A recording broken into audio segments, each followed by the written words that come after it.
First of all, I would like to thank you for this opportunity. My name is Charbel, like the saint.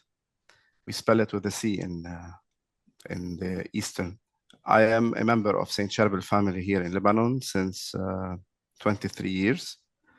And currently I serve as the Vice President. I'm so glad to be with you. We will make a presentation about the Maronites in general, a historical overview. Then we will talk about Saint Sharbel, his life and his afterlife. Who are the Maronites? Here we have a map of the ancient world at the time of Jesus. So the preaching of the entire area started from here.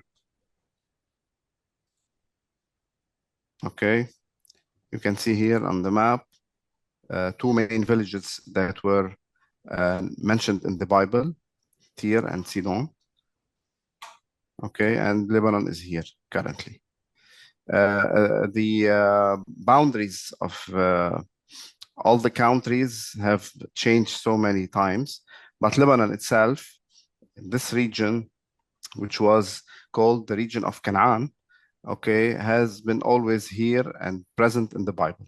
Jesus visited Lebanon himself and preached here. This is a drawing from the Louvre depicting the miracle that Jesus made to the Canaanite woman who was begging him for the health of her daughter.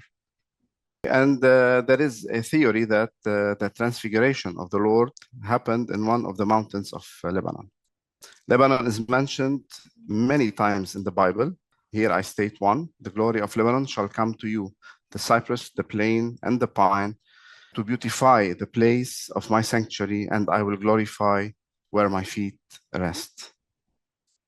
The apostles, mainly St. Paul, preached in the shores of Lebanon, and these shores were a base to access the rest of the world. This is a map that shows the travels made by St. Paul. 3.5 centuries later, in Antioch area, and I will go back to the map. The Antioch area, the seat of Peter was there at first before moving into Rome. Appeared a hermit. Approximately the same time, the movement started with Father Anthony the Great in Egypt.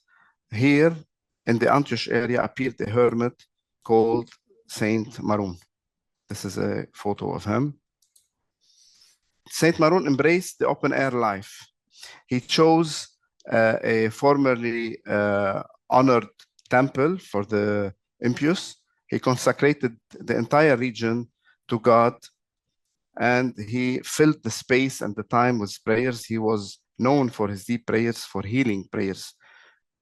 And here was his hermitage, okay, near Antioch, if you can see it. So rapidly, Saint Maron was renowned, and many followers and disciples followed him, followed his lifestyle. It is mainly a movement in the church. The monks movement started in the mid of the 4th century. Here it started with Saint Maron. Then rapidly a cluster of monks was formed after his passing, a big cluster, hundreds of monks. They were called the followers of Maron. In the mid of the 5th century, there was the Council of Chalcedon. This council adopted the main teaching of the dual natures of Jesus and his will. Unfortunately, many people rejected the theory. They are called the monotheistic, and they oppressed Saint Maron monks.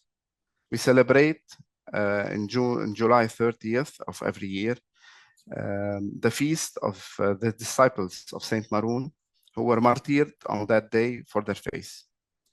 This is an icon for them.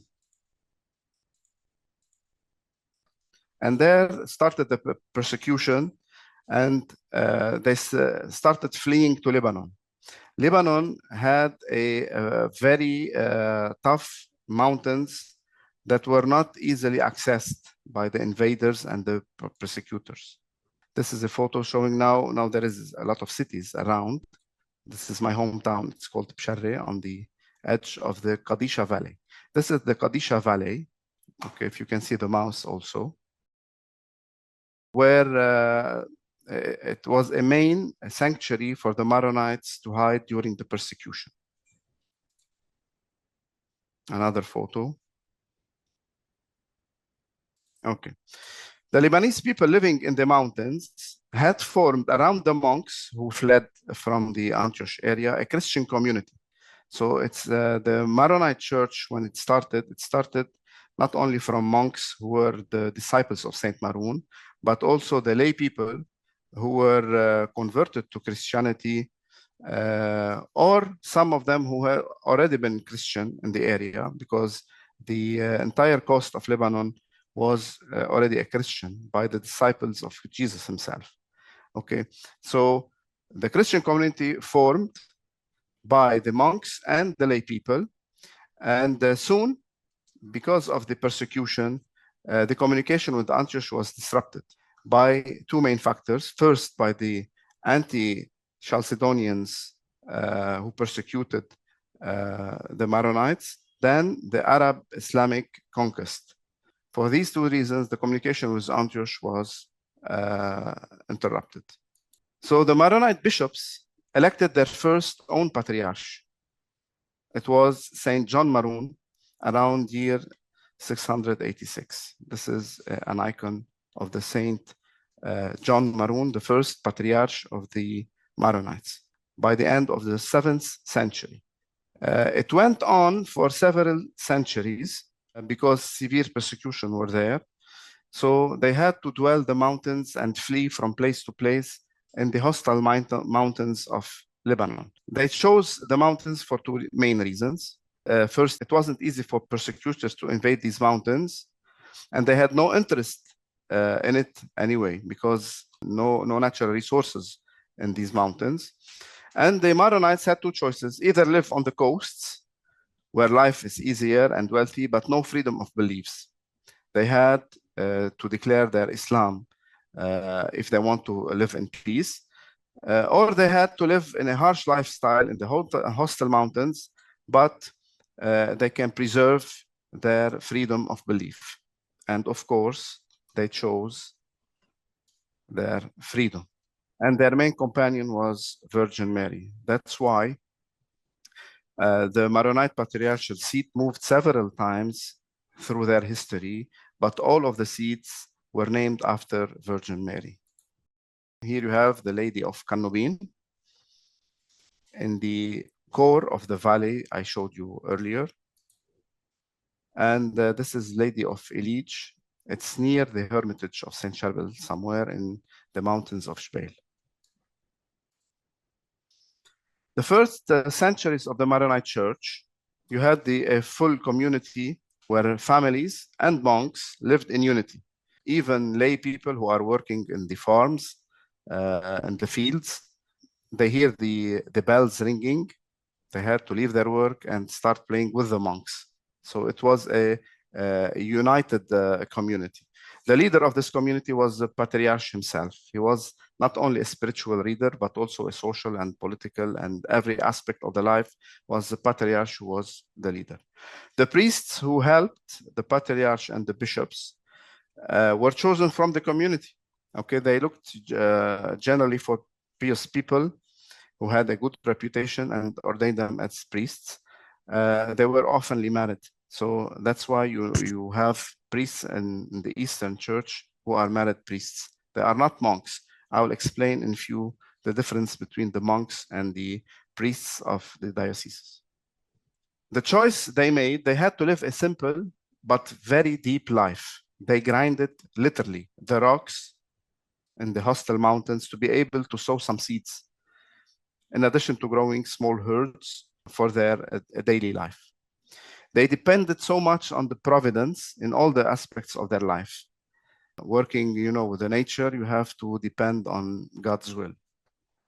I sow the seed, but it is God who will grow it into a plant and a fruit. That's why they valued every small grace they had. They never gaspirated anything. They used every single resource they had. This is a picture of one of the monasteries.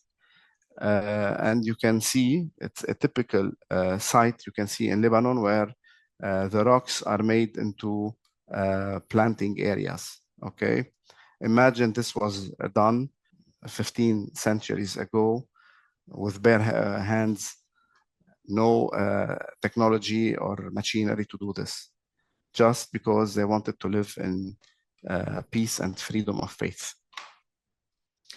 It was until the Crusades arrived to the region in the second millennium. So they had to live in this mode for several centuries to be able for the Maronites to reconnect with Rome.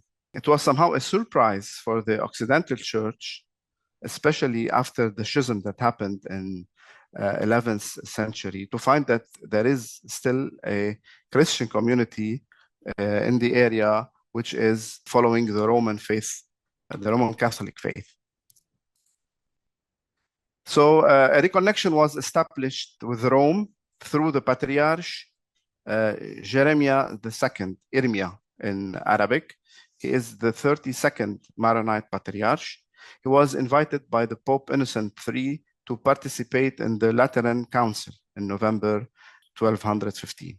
When he arrived to Rome, the cardinals were shocked by his appearance. He looked like he was homeless. He was so humbly dressed versus, the Roman Korea, how the cardinals are dressed. And some of them offered him clothing. But during his stay in Rome and during a celebration of the Eucharist in the presence of the Pope, a light came of the host, and the host remained elevated. Okay, the Patriarch was elevating the host during the Mass, and miraculously, a light came out of it, and it remained elevated even though the Patriarch had dropped his hands. So the Pope ordered that this scene be represented on the walls of St. Peter's Basilica. Okay, this is an actual miracle recorded in the Vatican itself. So the Eucharist was giving a testimony about the Maronite Church, how God's will is being done through them. Now we move a few centuries forward, the establishment of the Maronite order within the Maronite Church. It is during the reign of the Patriarch Dwayhi. He was beatified last year. On November 10th, 3 monks got the Patriarch approval to start an order within the Maronite Church. So now you have an order with monks separated from the dioceses and the priests. I tried to show it in the following diagram. Okay, you have the Patriarch, and you have 2 types of ecclesial people. You have the ones who serve in the dioceses, headed by the bishops. I only put 2 for the representation, but there are more than 40 ones, 40 dioceses. Okay, and each diocese has its own priests who serve different parishes all over Lebanon. I think we have around 2,000 Maronite priests, not monks, okay, priests. And you have the Maronite orders. We will talk only about the Lebanese Maronite order, because on the go, you had several other orders which have similar spirituality. That's why we'll talk about one which produced Saint Sharbel, if I may say. Okay, so you have the Maronite orders. There are several orders. Each order has several monasteries where you have monks living in the monasteries. Monks also can become priests. You have priests who are monks, and you have brothers who are monks, not priests. Going further in time, we move a couple of centuries, a very special year. It is the year 828. The Lebanese Maronite order completed the first construction phase of a monastery at a mountain called Annaya, and acquired an old church nearby and turned it into a hermitage named after Saint Peter and Paul. in this year.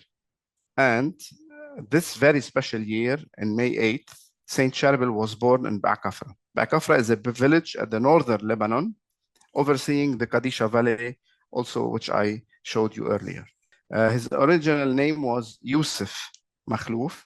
When he entered the monastery, he chose to change his first name into Sharbel, following a saint who lived in the 2nd century. He was a martyr called Charbel. But originally he was Yusuf, which means Joseph. Now we shift into the life of Saint Sharbel. We completed our introduction about the Maronites. Saint Sharbel is a Maronite monk belonging to a Maronite order under the Maronite Church. His life is divided into several phases. He lived 70 years on this earth following Jesus' light. The phase 1, in Ba'kafra, his hometown, he lived around 23 years. Okay, so he followed Jesus first through his family. He was a humble Maronite family where he learned to pray and work. This is a typical, by then, life mode of a Maronite family. A lot of prayers and a lot of work. As I told you earlier, they followed the rhythm of the monks. They know the times of the prayers by hearing the church bells. So they ceased every activity they are doing, mainly in the fields or with the herds, to start their prayers. They followed the same routine of prayers as the monks do. So this is a typical family where Saint Sharbel lived. The families had deep faith and steadfast beliefs, in addition to a very, very simple life. For instance, they had only 2 sets of clothing, one for every day, and the other set is for the Sundays and the feasts. And everyone had the same clothing. You don't have the fashion and the fancy things. Very simple life, focusing on the essence of things. Now I'm quoting from Saint Sharbel himself, because I am now going to back and forth to what Saint Sharbel is teaching us. While I'm going through his life, I will go to some conclusions, some teachings he wants us as family of Saint Sharbel to follow in our daily life. Okay, so he's telling us to pray with our families, then we will protect our family and place it in the heart of the Holy Trinity. So he followed also in his parish, reading the scripture and serving the church. Saint Sharbel is also inviting us to pray with the church community. Then you will protect your church and bring the kingdom closer. He was influenced by his uncles. He had 2 uncles who were Lebanese Maronite monks. They influenced on him. This is a picture of inside the valley where you have caves. They used for hermits or for hiding from persecution. So he realized that one goal is worth for living for is becoming saint, at the very picture of Jesus. Also from his words, sanctity is not a chance. Sanctity is a choice. It does not come by chance. It's a choice we make. So he chose a cave while he was young at Ba'kafra, and he turned it into his own sanctuary at a very young age. This is an actual picture of the same cave he used to pray in at Ba'kafra. He had some quality time with God, and so much he relied on his mother Mary, because he was orphan of the father at a very young age, at the age of 3, and his mother remarried. So he lost a lot of affection. So he turned all his heart towards the heaven. So may God and Mother Mary filled his heart with the affection he needed. So he says to us, if you wish to guarantee salvation, honor Virgin Mary. The phase 2, he went to the monastery, to the Lebanese order of Maronites. Around year 851, he was around 23 years of age. This is a picture of Anaya nowadays. So in the monastery, he was an exemplary monk within his monastic community. He said when he arrived to the Father Superior, I came to quest God's glory and my soul's salvation. And he was that serious about it. He teaches us, if you make your life your own property, it will then be very cheap. The more you give your life, the more its value will increase. And when it reaches its full value, it becomes the property of all. Also, he says, your journey in this world is the trip of your sanctity. He learned much more than theology and philosophy in the monastery. He learned a lot from worshiping the Eucharist. He teaches us the most important and greatest miracle is the Holy Eucharist. He was extremely serious in pursuing the monastic perfection. He walked the talk, as we say, living his monastic vows to perfection. As for the poverty, he lived indeed as the poorest of the poor. This is an actual photo of his cell in the hermitage. His pillow was a branch of wood, and with no blanket to cover him during winter, where it's a snowy area in Annaya. In chastity, his hood covering his forehead all the time. His eyes never go up unless to adore the Eucharist. An absolute obedience. It's a statement that he used to say in his life, God, give me the strength to obey.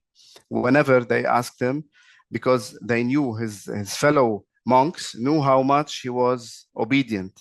He obeyed even the smallest servant in the monastery can order him. This is how much he was eliminating himself so that God's glory only shows up through him. So every time anyone asks him anything, he always replied, God, give me strength to obey. The phase 3 of his life was in the hermitage. Also, this is an actual photo of his hermitage. The one I told you about was acquired on the year he was born and turned into a hermitage in 1828. He lived there for around 23 years. He seasoned himself in silence and listening. Saint Sharbel is known for silence, angelic silence. It was described in the testimonies that were given upon his death. He teaches us, become experienced with silence, forge yourself in love, mature in sanctity. Do not speak except when your words are deeper and more eloquent than your silence. These are his words to us. He adored meditation and non-stop praying. He says, a person who prays lives the mystery of existence, while the person who does not pray barely exists. So I open 2 brackets here to tell you about a typical day of Saint Sharbel at the hermitage. He should wake up at 4 a.m. to prepare his Mass. So he prepared his Mass and celebrated at 6 a.m. till 7. Then he has a 1 hour adoration till 8. Then he goes to the fields to work in the fields. Then he has a stop at prayer. Then an afternoon also working in the fields. Then the afternoon you have a set of prayers of the afternoon and a rest. The time of the rest he used for reading and communicating if anything needed by the Father Superior, but he mostly in the reading the scriptures and stories of the saints. In the night, he could go to bed, let's say around 8 p.m., but Saint Charbel woke up at midnight. At midnight, you have a prayer for the monks and for the hermits, but he stayed up until 4 a.m. adoring the Eucharist. So he embraced the cross of the ascetic life. He teaches us, take up the cross of Christ and walk in his footsteps. The cross is the sign of God's love for you. Let it also be the sign of your love for God. This is how Saint Charbel is inviting us to embrace the cross in our life. Because And nowadays, people reject the cross. They seek comfort. They seek anything but going inside to fight the sin that is inside. So he took the best out of each second of his life. And he teaches us, sanctify your life, sanctify every moment of your life. You cannot stop the ticking of the clock, but you can be ready when the clock strikes. So on Christmas Eve, 1898, it was the stroke of his clock, but he was fully prepared, so he embraced the light he was fond of.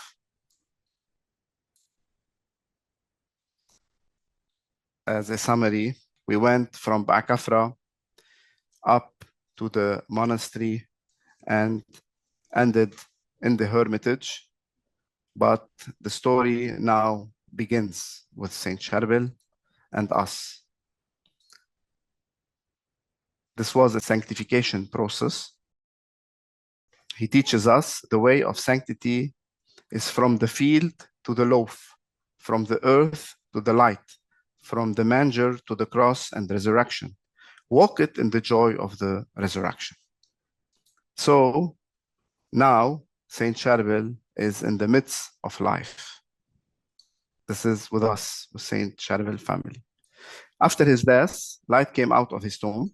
This is a picture of Anaya. He teaches us every person is a torch of light. Our Lord created him to illuminate the world. The world is drowning in darkness, and this while you are the light of the world. So we have a responsibility. We are not just passing by in this life. We have a responsibility to carry on the light, especially in this region of the world. Saint Charbel's life was nothing but an echo of Jesus' life and his Bible. So people say, no, what is the new Saint Charbel is bringing? He's bringing nothing new. It's only an echo of Jesus' life. But with the speciality that Saint Charbel is someone like us, from us. He lived in the same area we are living in. That is why he's just an echo of Jesus' life. Jesus said, store your treasures in heaven, because whenever your treasure is, there will be your heart.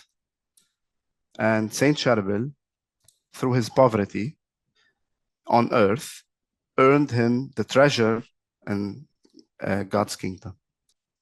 He teaches us, why does man seek after gold? Is it to give value to himself? Man is far dearer than gold. Man is the child of God. His value is intrinsic. Love is the only treasure that you amass in this world and which remains with you through the next world. So he went carrying on the mission of God that God entrusted him from Lebanon. This is an actual photo of Saint Sharbel himself. He appeared miraculously in this photo. We don't have the luxury of time to explain every detail about it, but I hope we can have other opportunities to do so. So he carried out the mission of God from Lebanon. Also his words, take care of your lamp's light before your work and your production. Let all your life be prayer and service. This is how he lived. And from Lebanon and around all corners of the world. This photo of the letters is from Anaya. They have a showcase showing the correspondences received from literally every corner in the world to Saint Sharbel to thank him for his intercession. That's why he deserved the crown of sanctity on the altars of the Universal Church. He was sanctified in 1977. This is an actual photo of the event that took place in the Vatican.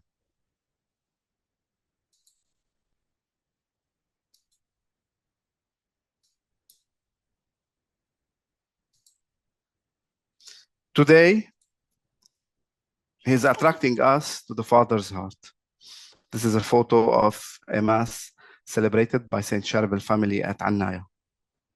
The church was evidently built after his passing on his relics, on some of his relics in Annaya. It's called the Saint Sharbel Church because Annaya was previously and still is a monastery named after Saint Maroon.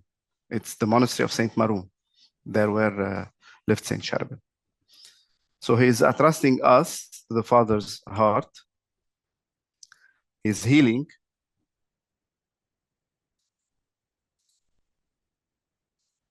He's teaching. From his words, I read, you ensure your children's future when you ensure heaven for them. If Christ is not in you, it is difficult for you to give him to your children. And he is with us, his family. This is a photo of Saint Charbel family in early its starts near the Hermitage.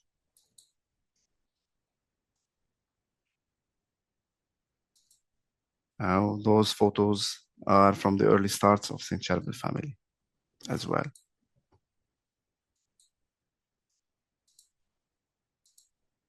He's holding our arms and leading our steps.